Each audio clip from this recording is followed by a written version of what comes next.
আসসালামু আলাইকুম প্রিয় দর্শক, শুরুতেই আপনাদেরকে একটা ভিডিও দেখিয়ে নিচ্ছি। এবং ইদানিং আমাদের বক্তব্য এই ব্যাপারে স্পষ্ট, আমরা সতর্ক করে দিয়ে বলছি যে এমন যেন না হয় যে আমরা একটা জালিমের হাত থেকে ঠিকই মুক্তি পেলাম, আরেকটা জালিমের হাতে গিয়ে আমরা পড়লাম। এমন যেন না হয়, জাতিকে সতর্ক থাকতে হবে। ইনি জামাতের আমির ডক্টর শফিকুর রহমান। তিনি কি বলেছেন আপনারা নিশ্চয়ই খেয়াল করে শুনেছেন। এর মধ্যে একটি বেসরকারি টেলিভিশনে ইন্টারভিউ উনি কথাগুলি বলেছেন। যে কথাগুলি বলেছেন আমি আপনাদেরকে আবার একটু পড়েও শোনাচ্ছি। ইদানিং আমাদের বক্তব্য এ ব্যাপারে স্পষ্ট, আমরা সতর্ক করে দিয়ে বলছি যেন এমন যেন না হয় যেন আমরা একটা জালিমের হাত থেকে ঠিকই মুক্তি পেলাম, আরেকটা জালিমের হাতে গিয়ে আমরা পড়লাম। এমন যেন না হয়, জাতিকে সতর্ক থাকতে হবে। এই হলো কথা। এখন এখানে বেসিক যে পয়েন্টটা আমি বলতে যাচ্ছি সেটা হলো, আমরা যেন একটা জালিমের হাত থেকে গিয়ে আরেকটা জালিমের হাতে না পড়ি। তো একটা জালিমকে, প্রথম জালিমটা তো আমরা বুঝতে পারছি, যার হাত থেকে আমরা সদ্যই মুক্তি লাভ করলাম, সেটা হলো যে হাসিনার যে শাসন আমল, সেই শাসন আমলকে বলা হচ্ছে একটা জালিমের শাসন আমল। হাসিনা হচ্ছে সেই জালিম। তো এই জালিমের হাত থেকে যে আরেকটা জালিমের হাতে যেন না পড়ি, এই দ্বিতীয় জালিমটা আসলে কে? ডক্টর শফিকুর রহমান কিন্তু ক্লিয়ার করে নামটা উচ্চারণ করেননি, কিন্তু আপনাদেরকে বুঝতে অসুবিধা হচ্ছে। বুঝতে অসুবিধা হওয়ার কোনো কারণ নাই। উনি কার কথা বলছেন? কারণ আওয়ামী লীগ তো এক জালিম বিদায়ী হলো, আরেকটা জালিম, সম্ভাব্য জালিম কে আছে ওনার বিবেচনায় যিনি বলেছেন। আলটিমেটলি বোঝাই যাচ্ছে ইঙ্গিতটা বিএনপির দিকে। শেখ হাসিনা যখন পতন হলো তখন কিন্তু আমি এই ধরনের বেশ কিছু সামাজিক মাধ্যমে ট্রল দেখেছি। অনেকে দেখে বিভিন্ন রকম ছবি দিয়ে, কার্টুন দিয়ে, মিম করে এই ধরনের ট্রল করেছেন যে এক ভদ্রমহিলাকে বিদায় করে দিল এবং বিদায় হয়ে যাওয়ার সঙ্গে সঙ্গে পেছন থেকে আরেক ভদ্রমহিলা উঠে দিচ্ছেন। তো এরকম কিন্তু আমরা অনেক ধরনের ট্রল দেখেছি। বোঝা যাচ্ছে উনি সেটাকেই বলছেন। কিন্তু প্রশ্ন হলো যে আমরা যদি বলি যে এই আওয়ামী লীগ ক্ষমতায় আসার আগে আমাদের এখানে রাষ্ট্র ক্ষমতায় কে ছিল, যে আপনাকেই প্রশ্ন করি, আপনি কিন্তু বলবেন বিএনপি জামাত জোট ক্ষমতায় ছিল। সবাই তাই বলে, কেউ কিন্তু বলে না যে এককভাবে বিএনপি ছিল। সবাই বলে বিএনপি জামাত জোট ছিল ক্ষমতায়। ওই সময় বিএনপির কি এককভাবে সরকার গঠনের সক্ষমতা ছিল না? ছিল কিন্তু। তারপরে তারা জামাতকে নিয়েই জোট করেছে, জামাতকে নিয়েই সরকার করেছে। জামাতের দুইজন নেতাকে সরকারের পূর্ণ মন্ত্রীর মর্যাদা দিয়েছে, পূর্ণ মন্ত্রী করেছে। তাহলে যে বিএনপি জামাত জোট, সেই জোটের যে প্রধান দল বিএনপিকে জামাত এখন সম্ভাব্য জালিম হিসেবে অভিহিত করছে কেন? এর পেছনে কারণটা কি? বিএনপিকে এই 2001 থেকে 2006 পর্যন্ত যেভাবে শাসন করেছে জামাত, সেই শাসনের কিন্তু অংশ ছিল। তো জামাত কি সেই শাসনটাকে জালিমের শাসন বা জুলুমের শাসন বলে বিবেচনা করতে চায়? যদি চায় তাহলে তো সেই জুলুম সেও করেছে, তারও তো সেই জুলুমের মধ্যে তার অংশ ছিল। তাহলে আমি কি করে বুঝবো যে বিএনপির শাসনটা যে জালিমের শাসন, এবং ওনারাই বা কীভাবে সেটাকে সেভাবে অভিহিত করছেন? আসলে এখানেই হলো জামাতের রাজনীতিটা। বিএনপির সঙ্গে জামাত যখন জোট করেছিল 2001 সালের নির্বাচনের আগে, সেই সময়ে বিএনপির যে অবস্থা ছিল, এখন বিএনপির সেরকম অবস্থা নেই, এটা জামাত মনে করে।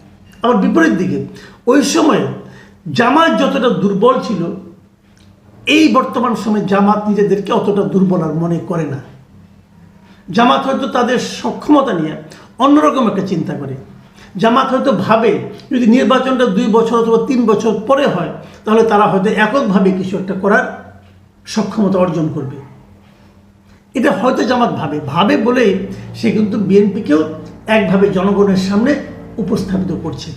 প্রশ্ন হচ্ছে, এই 15 বছরে বিএনপি এবং জামাতের সরকারের পর যখন আওয়ামী লীগ সরকার আসতো 2009 সালে থেকে, সেই সময় থেকে এই গত 16 বছরে কি এমন ঘটলো যে জামাত শক্তিশালী হয়ে গেল?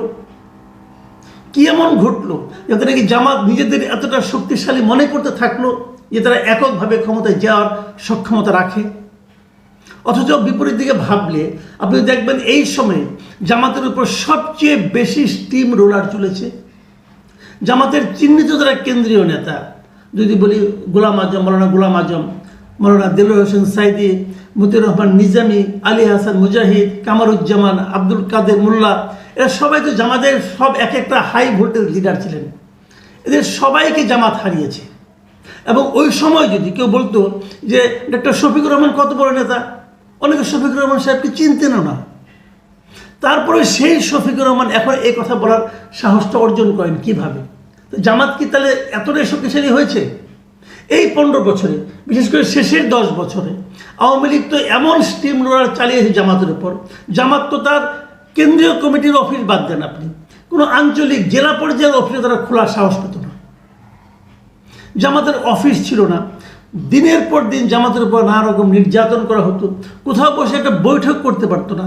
4-5 জন মিলে যদি হোটেলেও বসতো খাওয়ার জন্য, তাও বলতো তারা এখানে সরকার পতনে, সরকারের বিরুদ্ধে ষড়যন্ত্রের মিটিং করছে, তাদেরকে ধরে নিয়ে যেত। এই যে মানে টর্চার জামাতের উপর লাগাতার চলেছে।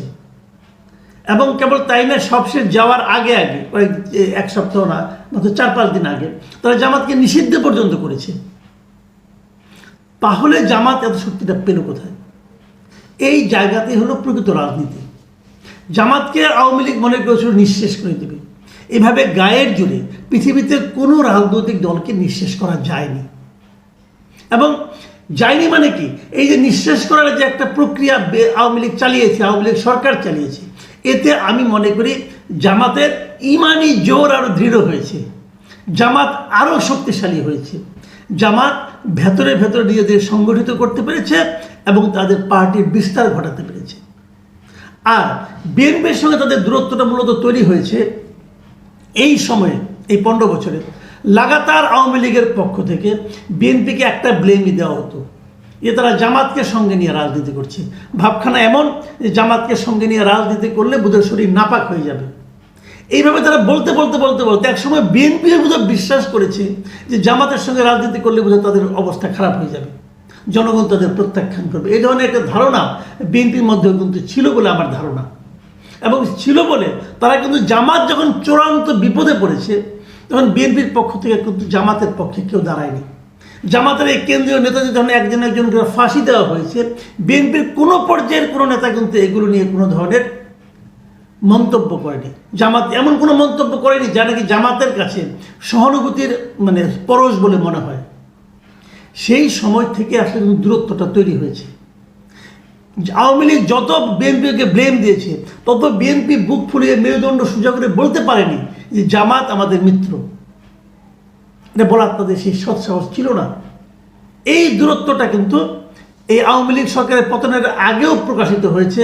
এই ডক্টর শফিকুর রহমান আগেও বলেছিলেন যে জামাতের বিএনপির সঙ্গে ওনাদের আর কোনো ধরনের জোট নেই। এখন যেটা বলছেন যে এক জালিমের হাত থেকে আরেক জালিমের হাতে যাতে না যাওয়া যায়, সেই জন্য জনগণকে সতর্ক থাকতে হবে, তখন বোঝা যায় যে তারা এখন বিএনপির শক্তির উপর ভর করে নিজেরা দাঁড়াতে চাচ্ছেন না।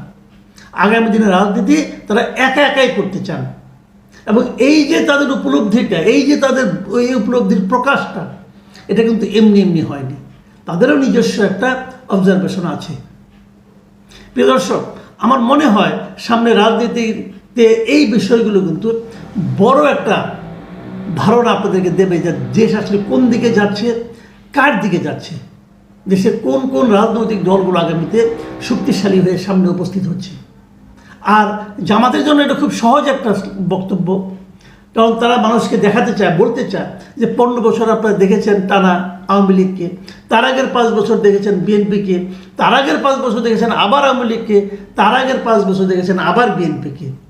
কাজে আপনারা আওয়ামী লীগ বিএনপি 2 দলকে চেনা হয়ে গেছে, এখন তৃতীয় কাউকে নির্বাচন করুন। আর এই তৃতীয় কাউকে নির্বাচন করলে কে আসবে? অটো চয়েস জামাত। এভাবেই তারা বিষয়টাকে উপস্থাপনের চেষ্টা করছে। জামাতের এই রাজনীতি শেষ পর্যন্ত কতটুকু সফল হবে সেটা হয়তো আমরা খুব শীঘ্রই টের পাবো। প্রিয় দর্শক, এখন এ পর্যন্তই। আল্লাহ হাফেজ।